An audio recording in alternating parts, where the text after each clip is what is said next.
Hi, this is Paul Olden, the public address announcer for the New York Yankees, and you're watching and listening to PAA Game Day.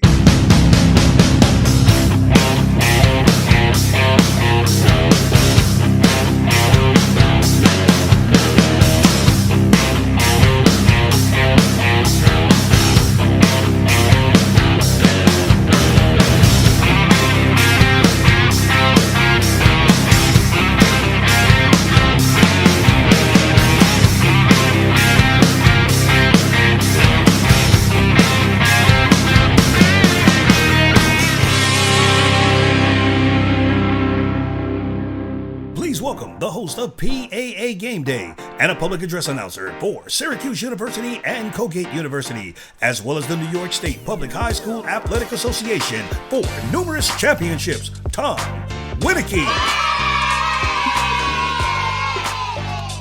So welcome back to PAA Game Day, the podcast that pulls back the curtain on the voices behind the roar of the crowd.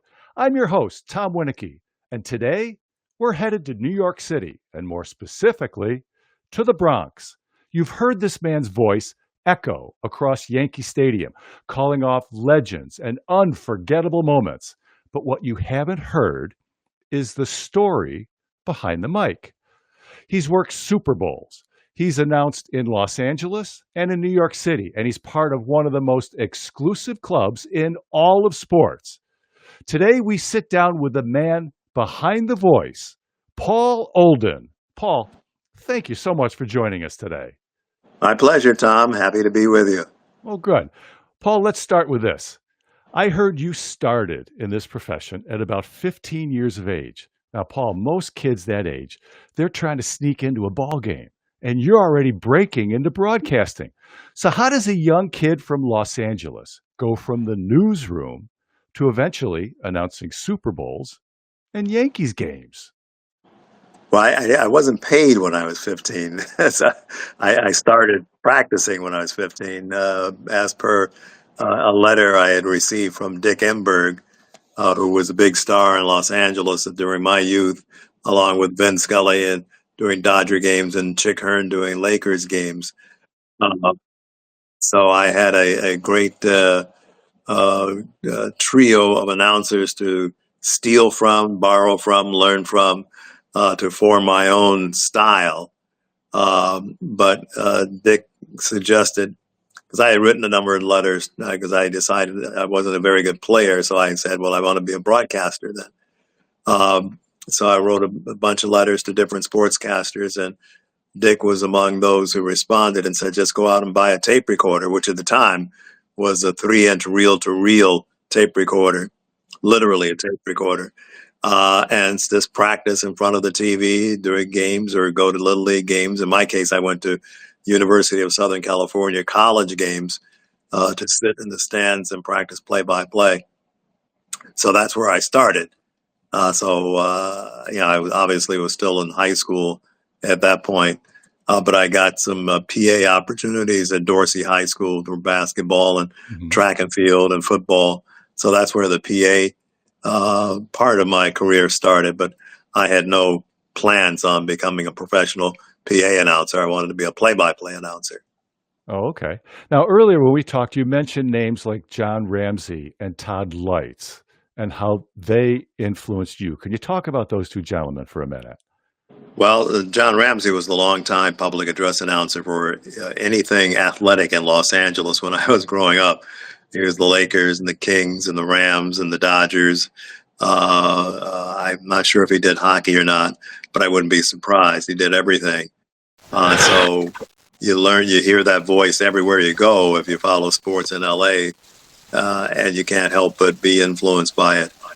Todd, on the other hand, is a friend of mine, is the Dodgers PA announcer, and we worked together as a news anchor and sports anchor in Los Angeles in the early 2000s when I took a break from baseball play-by-play after Tampa Bay.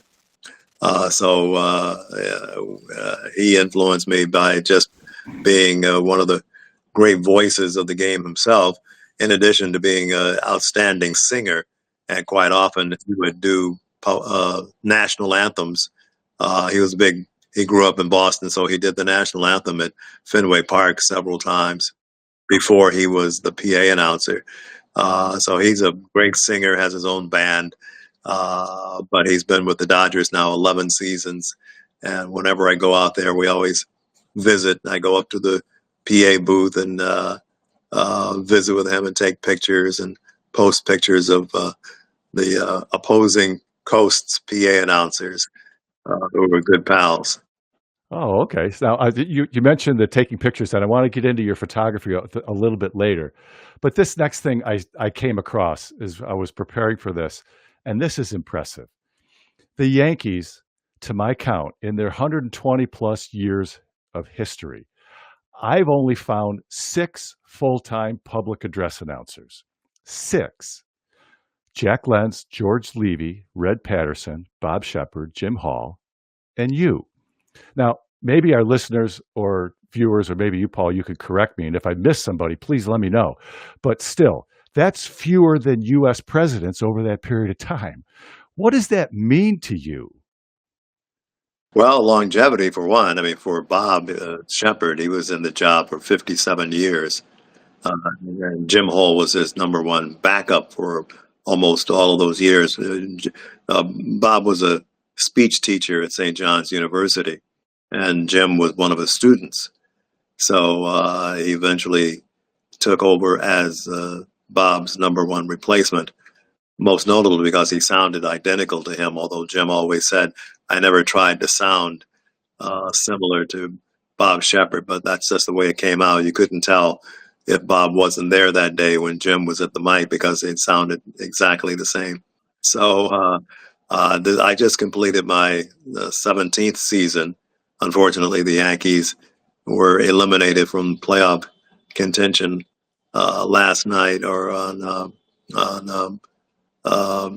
Wednesday night at the Yankee Stadium. So that was a tough one with the Blue Jays, yeah. Well, yeah, it was sooner or later it's all going to come to an end, whether it was with the World Series championship or being eliminated. And it's always sudden. You know, we've been preparing to do games ever since mid-February of this year when pitchers and catchers reported, and then the game started a few days later. And I do the PA for the Yankees in spring training as well because I live in Florida. Okay. I live in Florida in the off season. Okay. So it's a nice combination of being able to get my own spring training chops done and get ready for the regular season by doing the 15 or 16 spring training games in Tampa. Now, we talked about those 6 announcers, you being at the end of that list. But let's be honest, Paul, this isn't a job that's posted on LinkedIn. How do you become the voice of the New York Yankees? Did they just call you up and say, hey, Paul, you busy on Tuesday night? Essentially, that was it. Really? It wasn't something as quite that simple, but it was similar in that I got a call, or I didn't get a call. A call was made to my radio station, KNX Radio in Los Angeles, and the Mike Bonner, who was in charge of the scoreboard operations at the time. So I never met Mike. And he said I was looking for Paul Olden. And so the guy who answered the phone then called me at home and said, hey, there's this guy from the Yankees named Mike Bonner. Do you know who he is? I said, no. Well, anyway, he said he wants to talk to you. And so I called him up and he told me what was going on. And the Yankees, of course, were making the transition from the old stadium to the new stadium in 2009. And so he said, we're looking for someone to follow in Bob Shepard's footsteps.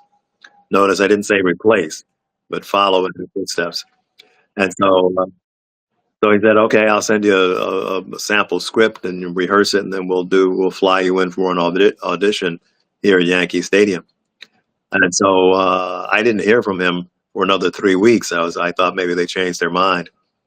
And then I got the call, and the follow-up script was in the mail, and I read it, and they flew me out there on March 20th, 2009, to be the audition subject that particular day. They had auditioned several other people apparently, but I think, as I found out in retrospect, they really targeted me. But they had to go through the motions, I guess, of auditioning other people, so as not to cause suspicion.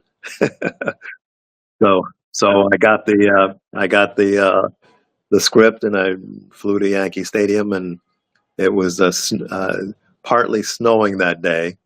And the funny thing about the audition was they were still constructing Yankee Stadium, Oh, so really? a lot of the workers were still in the stadium. And one part of the script said, "And ladies and gentlemen, please turn your attention to the sky as the U.S. Army Golden Knights parachute team is going to be landing at Yankee."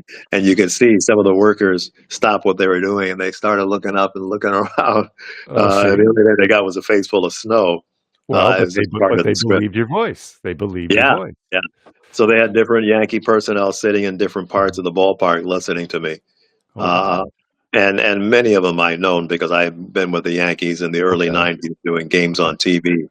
So many of the people who were listening to me in 2009 already knew who I was. So it wasn't like I was a stranger coming to town.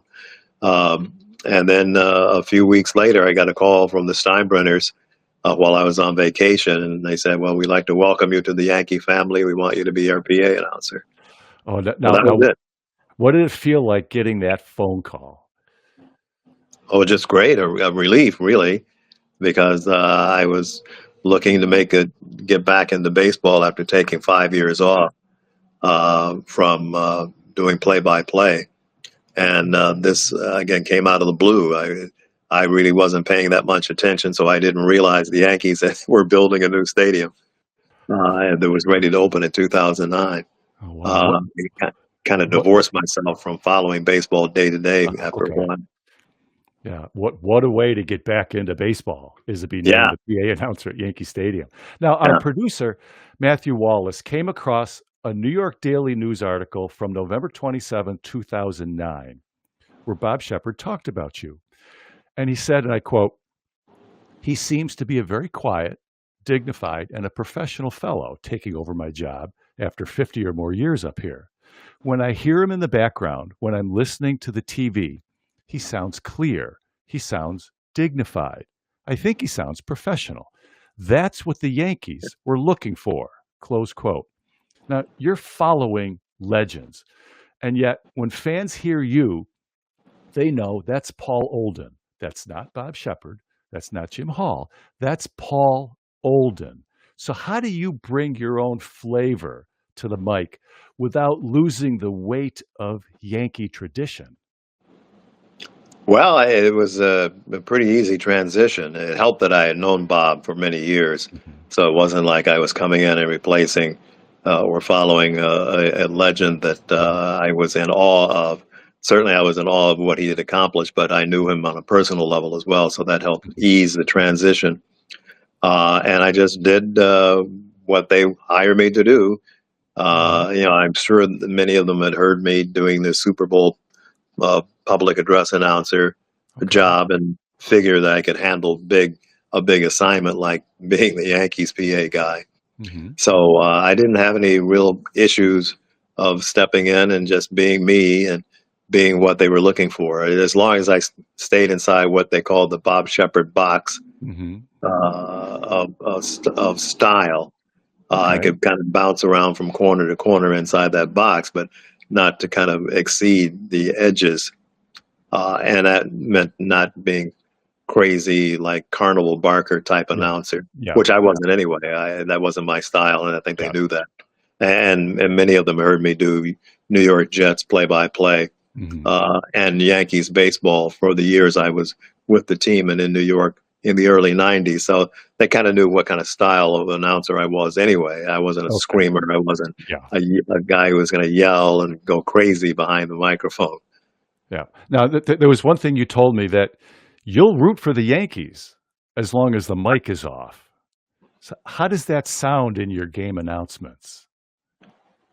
Well, I really don't have to say much in game announcements other than to introduce a player, and that how much energy I give to the introduction depends on the state of the game at the time. So if there's a big, let's say there's a pitching change in a key moment, and the Yankees are on the verge of scoring or something like that, when the time comes to announce the batter, I'll give it a little bit more because we're trying to get the crowd pumped up as well. But I do that just by raising the timbre of my voice, not by screaming or anything like that. And that helps kind of underscore that this is an important moment. So pay attention because Aaron Judge is at the plate.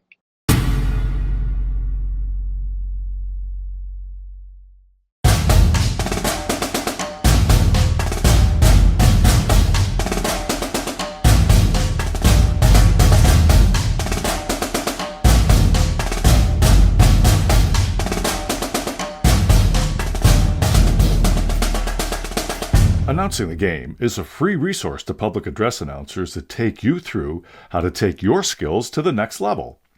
A simple click on the sport gives you free access to a video that goes over terminology and rules specific to a lot of sports. So take a look.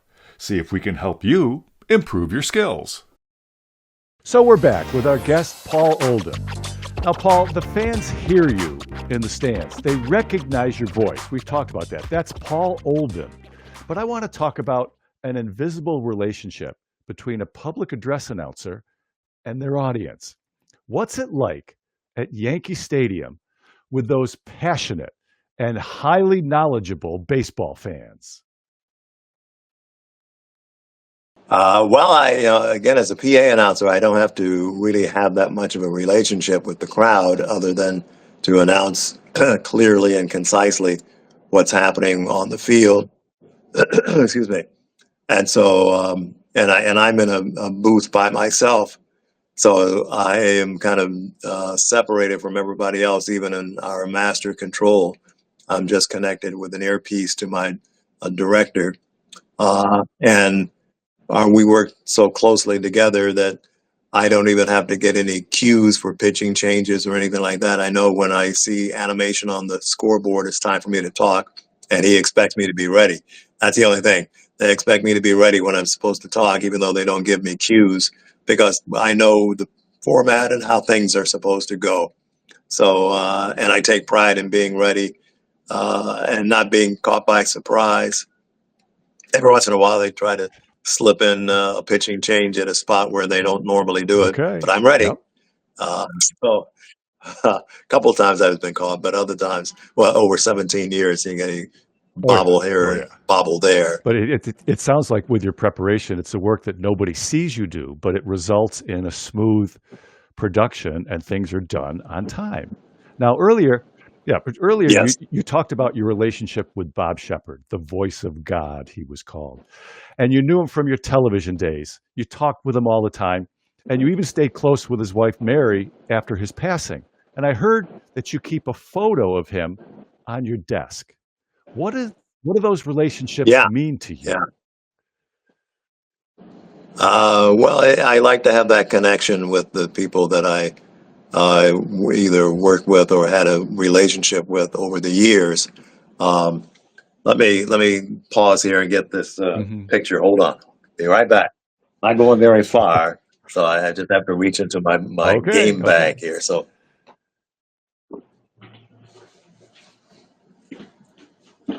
All right, here's the picture I put on it's been on the desk for 16 years. And it's just a photo of him at work. And then there are a couple of news blurbs in here saying, tomorrow in Yankee history, September 5th, 2007, Bob Shepard works his final game as Yankees PA announcer. And then the other one is April 17th, 1951, PA announcer Bob Shepard and Mickey Mantle each make their major league debut. So obviously covers quite a bit of time. And so I like to have that on the desk as a comforting reminder of what my responsibilities are. I would wonder who would be more honored for that date in 1951. Is it Mickey Mantle to be more impressed that he started with Bob Shepard, or Bob Shepard that he started the same time Mickey Mantle did? That'd be a terrific question. Yeah, well, Mickey didn't last 57 years as an active duty player, so I think he would certainly give Bob his props, but I think Bob would be more impressed with Mickey Mantle. There's so many thousands were. Now, I'm sure that you've picked up a lot from all those folks that you crossed paths with over the years, from Los Angeles, the people you mentioned there, and the people that you crossed paths with in New York City to help you develop into the announcer that you are today. So, Paul, let's flip the switch a little bit. You have a chance now to give all of us public address announcers out there watching and listening some advice. If you could do that, what would you tell us? Well, the only thing that I stress to young announcers coming up is and this kind of sounds counterproductive, but try not to sound like an announcer. I have a kind of a conversational style that I take to my announcing as well as this off microphone as well. We used to, when I was in college at the Los Angeles City College studying broadcasting back in the 70s, we had a way of describing certain announcers as the Ronnie Radios, because they kind of affected a voice and a style that wasn't really realistic, because off mic they didn't sound anything like they did on mic. Uh, and me and my buddies tried to sound on mic as much as we do the same off mic, because we think this is like Vin Scully sounded just like he did off mic as he did on mic. Um, but I have to admit that that's a rarity in the broadcasting business anyway. You kind of affect a certain voice on radio or TV that doesn't necessarily translate to talking to your family and friends off mic. I know exactly what. But that's my only advice. Try not to sound like an And announcer. that's great advice. You're having a conversation with somebody. You just happen to be in a booth, and that person happens to be in the upper deck 330 feet away. But you're having that conversation with them during the Yeah, game. Now, this next yeah. part that I heard about is really special, Paul. And we talked again beforehand about this, that there's something you do for the last two games in a homestand of every regular season for your crew that's really special. Can you talk about that tradition that you've got? Well, I just kind of foot the bill for the lunch for the entire crew each year, each weekend of the final regular season, because it's my way of saying, because we have so many people working, and various people work on certain days that don't work on other days. But at the end of the year, we have a fairly sizable crew, from technicians and graphics and camera people and directors and assistant directors and stats people. And it's my way of saying thanks, and congratulations on getting through another season of Yankees baseball. The ups and downs, of a regular season can be trying at times, Yeah, yeah. especially if things go wrong. Uh, I've had my share of goofs that I feel bad about and have trouble Mhm. sleeping the night of the goof. But then you come back because your crew is behind you and wants you. Everybody wants everybody else to do well, because it's tough Yeah. to feel bad over a mistake that sometimes people notice and other times people don't No, notice. but the thing, Quite often it's the no, latter. They don't notice the mistake that you think is the be yes, all and end all. And then you ask somebody about it and say, oh, really, that happened? Oh, I no, wasn't paying attention. yeah, Because we think everybody's hanging on about every word, and that's not right. usually the But case. the important thing is that you knew it, or I knew that I made that mistake, Yeah. and that's what'll get us to fix it. But to go back to what you do for the crew, those relationships have to be so important to build over time, that those folks see that you recognize their efforts, whether they're seen or unseen, as part of, if they don't do their job right, I can't. If I don't do my job well, they can't. We're all part of a team here that has to work together. Right. And for you to recognize that has to be so special for them and for you as well. Yeah, it makes me feel good, and I get a lot of thank yous and all that sort of thing. The weekend of the final regular season series against the team at Yankee Stadium, so that you like to feel good. You like to feel that people appreciate what you do for them, and I'm treated very well by the Yankees, and our crew, of course, most of the crew is in the union, and they have Oh their yeah. protections and they have their salaries, but still we have a lot of the crew that has a lot of driving to do to go because Oh they yeah. live in Yeah. New Jersey or way inside New York. And that's a lot of gas money, and it doesn't amount to much for a weekend of lunch for our crew, maybe $20 or something like that, Mhm. $10 each day. But $20 worth of gas, when you're not That's spending it on true. food at Yankee Stadium, helps that particular weekend, give you a whole week worth of travel. So it's a little thing, but I think it's a big thing in the larger Yes, scope of yes, it things. is. And I'm sure it's well appreciated, even if you don't hear about it.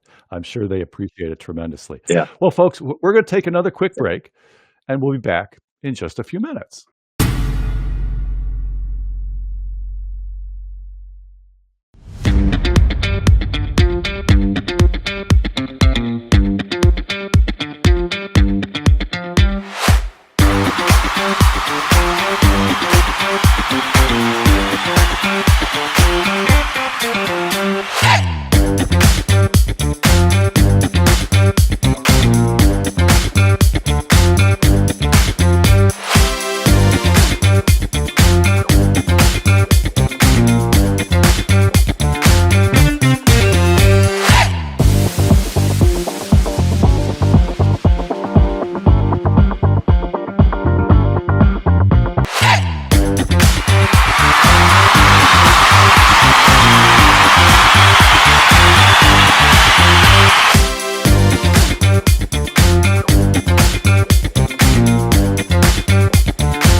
So, folks, we're back with our guest, Paul Olden of Super Bowl and Yankee Stadium fame. All right, so let's have a little bit of fun now. We just talked about football, including those Super Bowls from 1993 to 2005, and baseball and World Series games at Yankee Stadium.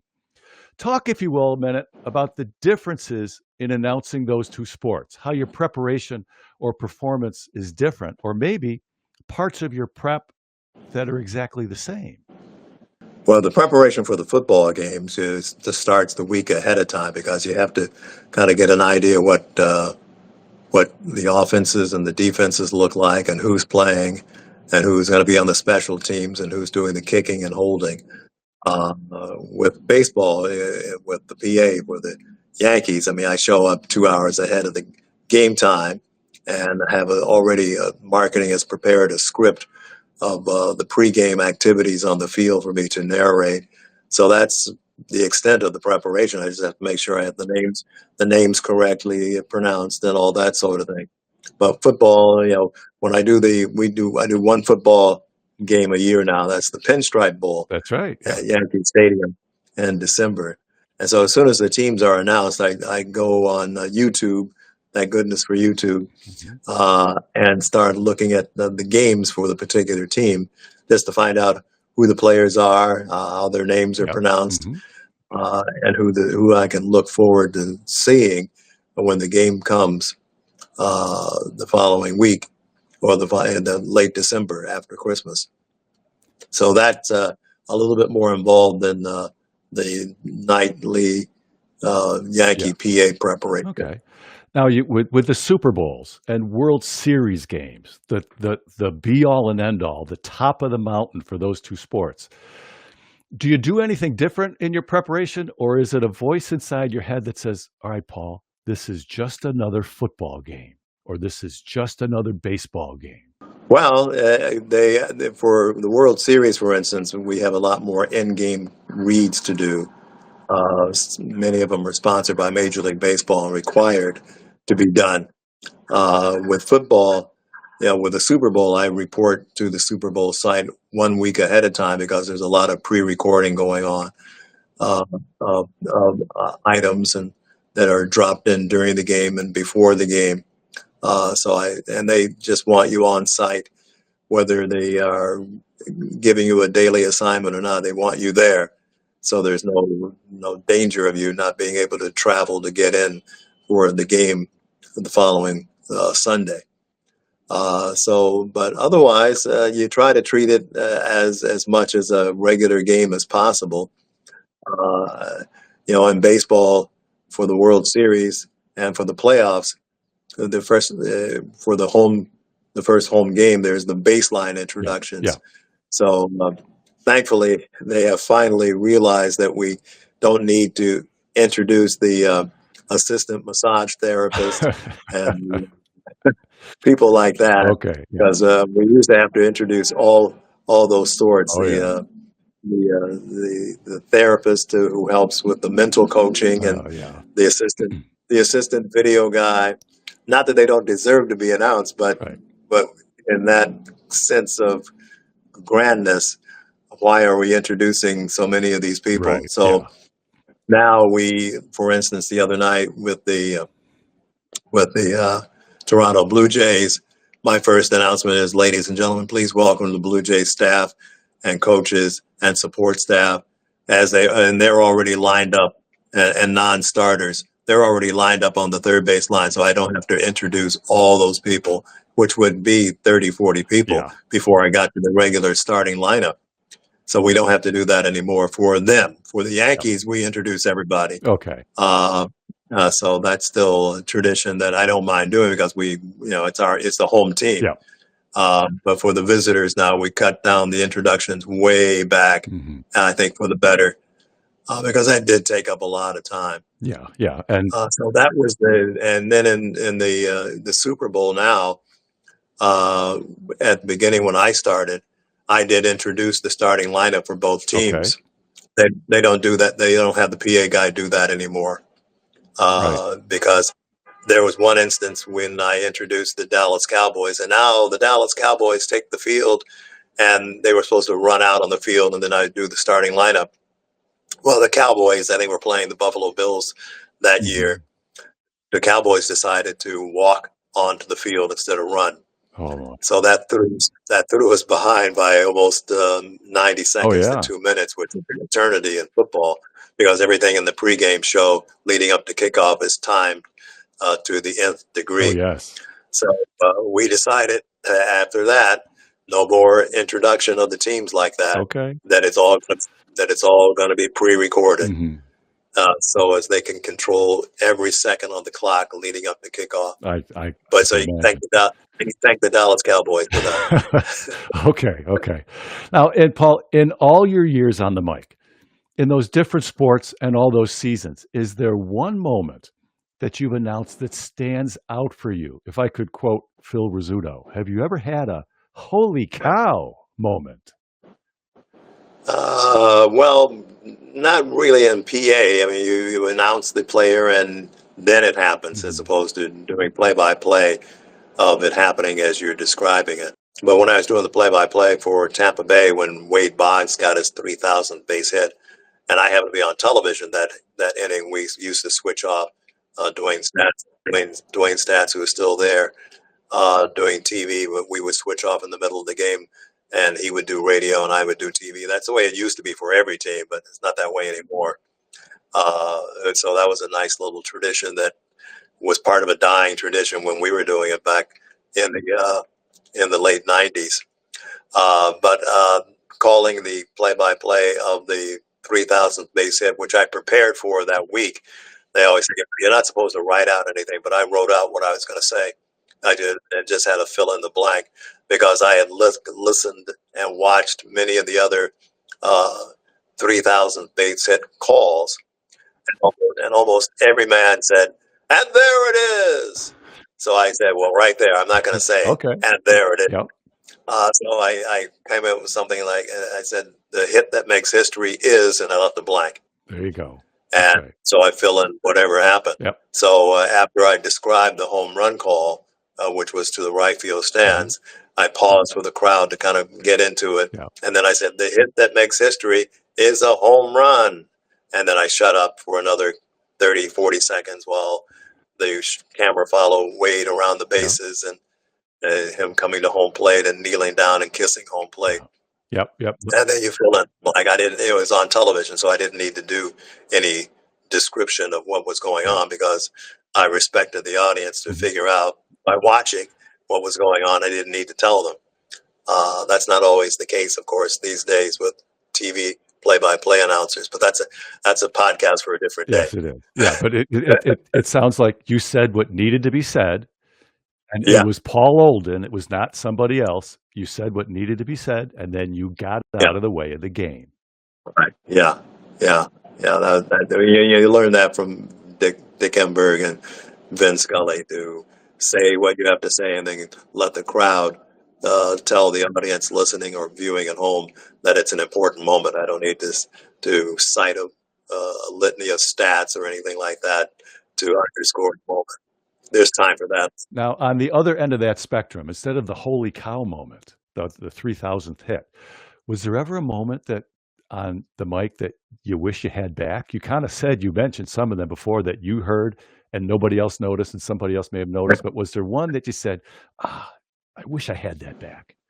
I think there was one where I had to read an inscription of a plaque for a key moment at Yankee Stadium history that we were recognizing, and I read the wrong date.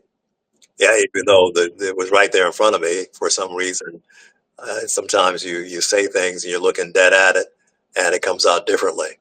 Uh, so later on, I had to go back and re-record it, and then we edited in the right read. Okay. So we covered up.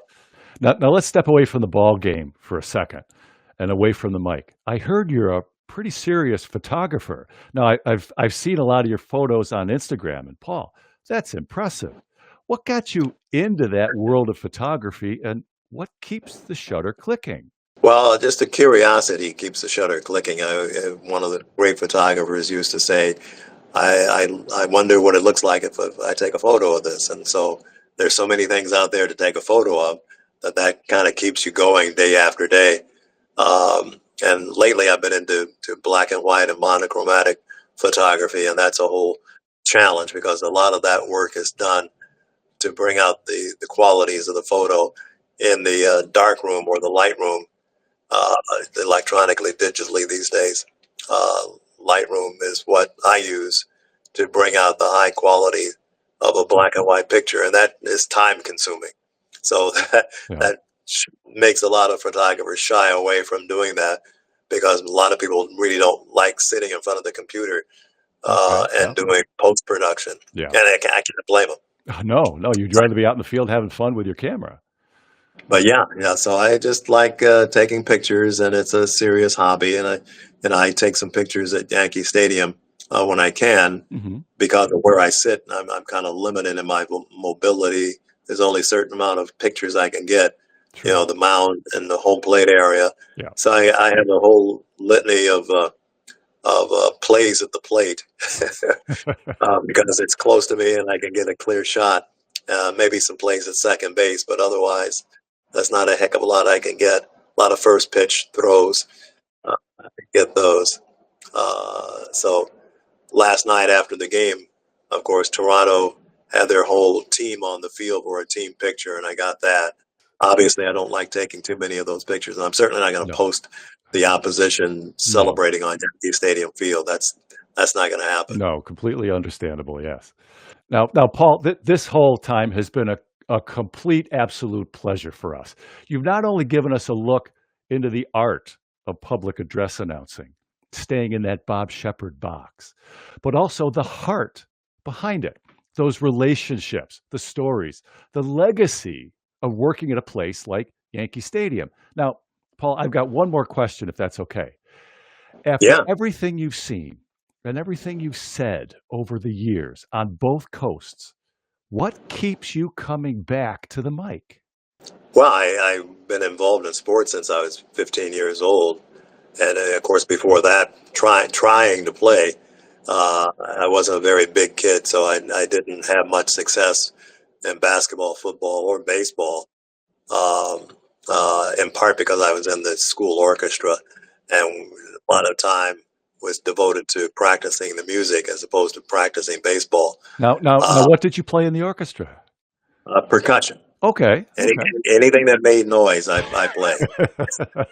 A cowbell, triangle, timpani, snare drum, bass drum, wooden block, whatever. If it made noise, that's what I tried. That's what I was asked to play. All right. but our orchestra in junior high school and into high school was pretty good. So we were always doing a lot of summer concerts. So Okay. that took away from my availability to go practice baseball. Oh, okay. All right. So But there's the excuse from stopping you from being a pro baseball player then. yeah. Okay. That's my story, and I'm sticking to it. I'll back you up. I will back you up. And one last thing I wanted to add is that even after 17 years, and even when I was doing play-by-play for many years, but after 17 years of doing the PA for the Yankees, I still pre-record, or rather record, all of my announcements and listen to them on the way home on the subway or at home, just to make sure that I call it quality control, to make sure my energy level is up, make sure that my pacing is perfect, and to make sure that I'm on top of my game and not take being around on the job for 17 years for granted. Yep. So, folks, even somebody who's at the top of the mountain in professional baseball is still checking themselves every day. How did I do? How does it sound? Always looking Yeah, for ways to get better. Yes. that's important. What a Yeah. great message. Yes. So, thank you again, Paul. This has been an absolute pleasure, we said. So, folks, thank you today for joining us on today's episode of PAA Game Day. And a huge thanks once again to our guest, Paul Olden, for sharing his journey, his experience, and that iconic voice. So, Paul, once again, thank you for taking a bit of your valuable time and spending it all with us. You're welcome. My pleasure. See you down the road. So, for all of our viewers and listeners out there, keep checking in at publicaddressannouncer.org for those free resources, those game forms, pronunciation guides, video tutorials, and more. And all of it, remember, is absolutely free. Written by public address announcers for public address announcers. And don't forget, keep following us on Facebook, X, LinkedIn, and YouTube, as well as Spotify. And don't forget, drop a review and share this with your friends who want to learn more about that voice that they hear, but they never get to see. So until next time, I'm Tom Winiecki, and I can't wait to hear you on the mic.